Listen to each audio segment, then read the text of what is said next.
4টা বেজে গিয়েছে, এখনো পর্যন্ত লাঞ্চ করতে পারিনি। এখন এখানে নিয়ে বসলাম 1 প্লেট চিকেন দম বিরিয়ানি।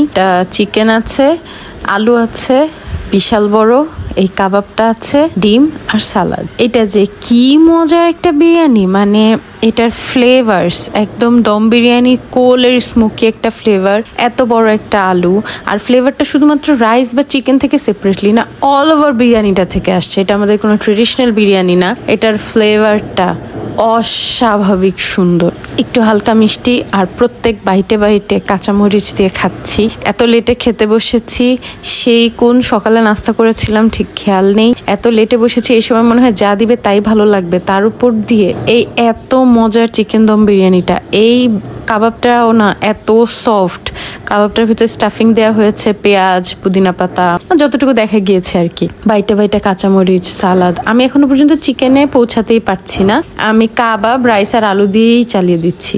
চিকেনটা হাতে ধরলে মনে হলো কি খুলে চলে আসছে, এত সফট, হালকা মিষ্টি, হালকা ঝাল, আর এই সফট চিকেন, একটু লেবু চিপে একটা বাইটে কাবাব, চিকেন, কাঁচামরিচ আর লেবু সব একসাথে করে এক বাইটে। ইউজুয়াল আমাদের ট্রেডিশনাল যেই বিরিয়ানি, মোরগ পোলাও, তারপর রোস্ট পোলাও, তেহারি, এগুলো যে মজা না তা না, ওগুলোর থেকে টোটালি ডিফারেন্ট। যে কোল স্মোকি চিকেন দম বিরিয়ানিটার ফ্লেভারকে সবগুলো অপশনে টিক দিয়ে টপ নচ একটা বিরিয়ানি রেডি করা, ওফ অসম। এই জিনিসটা যে কি মজা, এটা আপনারা না খেলে বুঝতে পারবেন না। এক একটা বাইট, আর যেটা রান্না করেছে আমি তাকে বলছিলাম যে এটা আপনি কি করলেন, এটা কি জিনিস, এত মজা কিভাবে হয় একটা জিনিস। লবণ, মিষ্টি, ঝাল একদম পারফেক্ট প্রপোর্শনে, কালারটা সুন্দর, ফ্লেভারগুলো মনে হবে যেন আউট অফ দ্য ওয়ার্ল্ড। প্রত্যেকটা জিনিস, আলুগুলো একদম সফট, তেল একদমই অতিরিক্ত না, পারফেক্ট মজাদার একটা বিরিয়ানি। একেই আছেন যারা চিকেন তো খুবই পছন্দ করেন, কিন্তু when it comes to biryani বা তেহারি তখন বিফ বা মাটনটাই প্রেফার করেন। আমার কথা শুনে এই চিকেন দম বিরিয়ানিটা একবার ট্রাই করে দেখেন।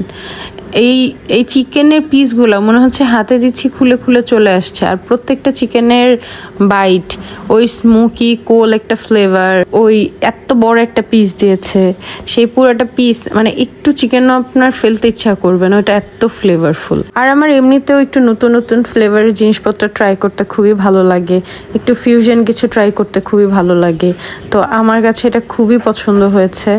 এখানে লবণ, চিনি, ঝাল সবকিছু আমার কাছে পারফেক্ট লেগেছে, টেক্সচারটা খুবই সুন্দর ছিল, একদমই হোম কুকড। যাদের স্মোকি, বারবিকিউ এই টাইপের ফ্লেভার পছন্দ, আপনাদের এই কম্বিনেশনটা খুবই ভালো লাগবে। আর যারা একটু স্মোকি টাইপ ফুড অ্যাভয়েড করেন, যে কোনো স্টেকের উপরের সস বা বারবিকিউ চিকেন, এগুলো যারা একটু অ্যাভয়েড করেন তাদের কাছে এটা একটু খারাপ লাগতে পারে, কারণ এটায় স্মোক আর দমের ফ্লেভারটা একটু এক্সট্রিম, লাইক 100। আমিও তো খাবারের রিভিউ টিভিউ দিতে পারি না, সারাদিন পর খেতে বসেছি, আর জিনিসটা আসলেই অনেক সুন্দর, অনেক মজা। নিজে টাকা দিয়ে অর্ডার করে এনেছি, অনেক বেশি মজা, তাই ভাবলাম আমি তো টুকটাক কন্টেন্ট শুট করি, তো ক্যামেরার সামনে বসেই খাচ্ছিলাম। আর এটা এতই মজা যে আপনাদেরকে আমি না বলে পারলাম না। আমি চিকেন দম বিরিয়ানি আর বাটার চিকেন আনিয়েছি। বাটার চিকেনটা এখনও টেস্টি করতে পারলাম না, কারণ এইটার বিরিয়ানিটার টেস্টি এত সুন্দর আর এত ইয়াম যে আমি খেতেই আসি। আর এখানে এই কাবাবটা আপনাদেরকে ভেঙে দেখাচ্ছি যে ভিতরে স্টাফিং দেয়া, এটা যে কি মজা, এটা আসলে খাওয়া থেকে নিজেকে আটকানো খুবই টাফ। যে আপু নিজের হাতে অমায়িক একটা জিনিস রেডি করেছেন, আপনি যদি এই ভিডিওটা দেখে থাকেন কমেন্টে সাড়া দিতে ভুলবেন না। আল্লাহ হাফেজ।